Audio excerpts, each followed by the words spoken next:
E aí galera, beleza? Salve, salve, Kiko Loureiro aqui mais uma vez no monólogo em um quarto de hotel. E nesse caso agora, nessa noite, estou aqui em Singapura.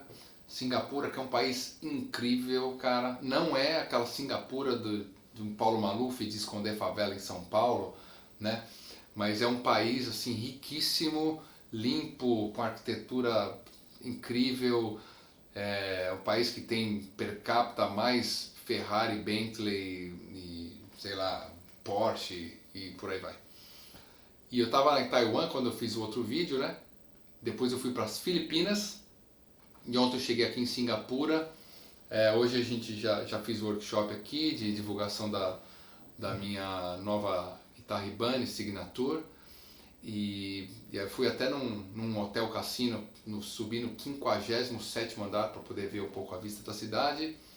E agora eu voltei pro hotel, fazer um pouquinho esse vídeo para vocês. E amanhã cedo já vou para Malásia, Kuala Lumpur, comer um pouco de comida apimentada e tocar um pouco de guitarra para os caras de lá, para os malês, né?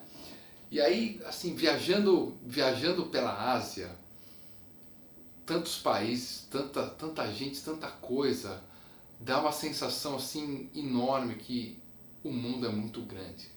Assim, você tendo essa experiência de ver grandes músicos, grandes arquiteturas, a culinária, os grandes profissionais na forma geral de design, dos carros, das coisas, das lojas, de tudo, você começa a ter uma noção assim, cara, como o mundo é grande e como tem gente boa fazendo coisas boas, incríveis pelo mundo, nessas cidades assim que você nem imaginava que um dia eu ia poder ver com meus próprios olhos, né, pisar na terra desses países.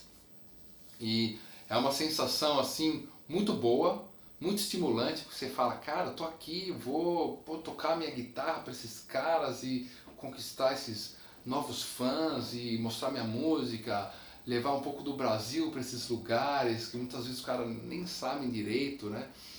Perguntam sobre o Brasil, às vezes nem tem muita noção. E muito estimulante, né? São coisas muito estimulantes, mas também tem aquela hora que você fala, cara, o que eu estou fazendo aqui?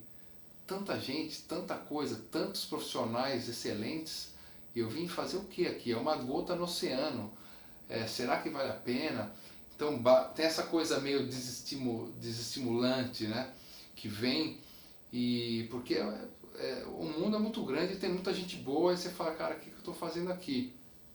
E eu vejo assim que a internet dá isso pra gente, né? Eu acho que a galera que está vendo esse vídeo provavelmente sente isso, porque eu sinto também quando estou em casa e começo a querer ver coisas na internet, no YouTube e tal, você começa a ver gente, tanta coisa boa, que você fala, cara, o que eu vou fazer? Tipo, já tem tanto cara fazendo isso tão bem, tipo, pra que mais um, né? E essa coisa meio que você não perde um pouco o estímulo, né, de estudar, de praticar, porque já tem tanta coisa boa rolando, né? Como você vai se posicionar como um profissional dentro de tantos caras bons que já existem no mundo inteiro, né? A internet te abre essa possibilidade de você ver coisas muito boas e melhorar como ser humano, como profissional, mas ao mesmo tempo pode ser perigosa porque você vê tanta coisa boa que você fala, cara, não vou conseguir ser tão bom assim como esses caras, e então deixa quieto, né? Desencana, vou ficar no meu cantinho aqui fazendo o que eu já sei fazer. Isso na música, por exemplo, pô, você vê, tipo,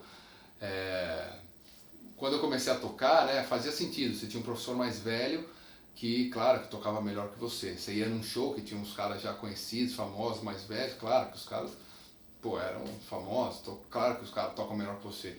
Mas hoje em dia você tá lá tocando, você tá achando que tá ficando bom, de repente você põe no YouTube e tem um chinês de 5 anos de idade. Pô, o cara tem um japonês fazendo, sabe? O cara tem 5 anos, você demorou 5 anos para aprender, o cara já tá. Então essas coisas podem ser críticas, né? E de desestimular um pouco, mas quando isso acontecer, a gente sempre tem que lembrar uma coisa, só uma coisa. A gente tem que lembrar que a gente é único e não tem ninguém igual a gente. Se Deus te criou para você ser único, você é uma pessoa única. Se você não acredita em Deus, você acredita que o DNA é único e você não é um cara clonado. Então somos únicos e a gente tem que aprender a mostrar essa singularidade que a gente tem, essa persona que a gente é, essa pessoa que a gente é. E para isso não tem outro jeito que é, claro, praticar, praticar e praticar, estudar, estudar, estudar e que mais? Pesquisar, pesquisar, pesquisar, se preparar realmente. Quanto mais preparado você tiver, mais confiante você é, e quanto mais confiança você tiver, mais você pode mostrar quem você é.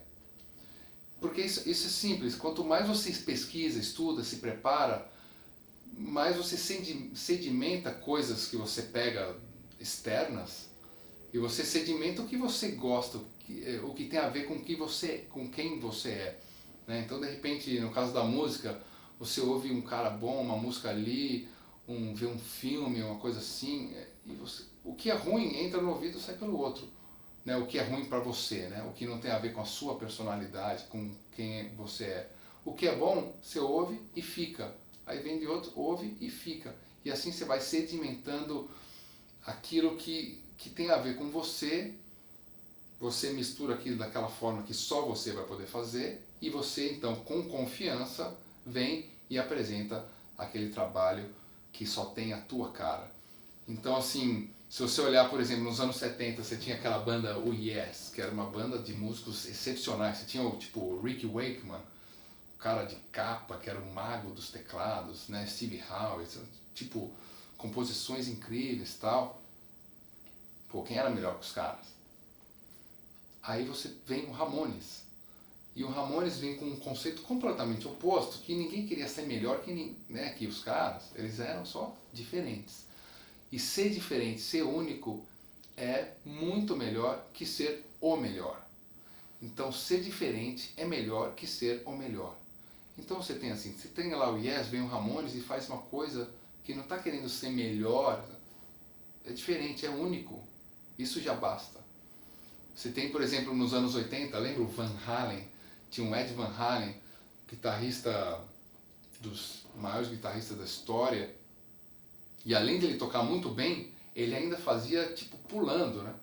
Pulando, parecia a Daiane dos Santos, o cara fazendo coisas, peripécias na guitarra e fisicamente pulando como se nada tivesse acontecendo. O cara tinha uma confiança tão grande no que ele fazia, né? Que ele tinha estudado e tudo mais. Mas aí vem e aparece o Nirvana, por exemplo, que é uma antítese disso e mostra um outro lado que não queria ser melhor ainda, porque não tinha como ir mais.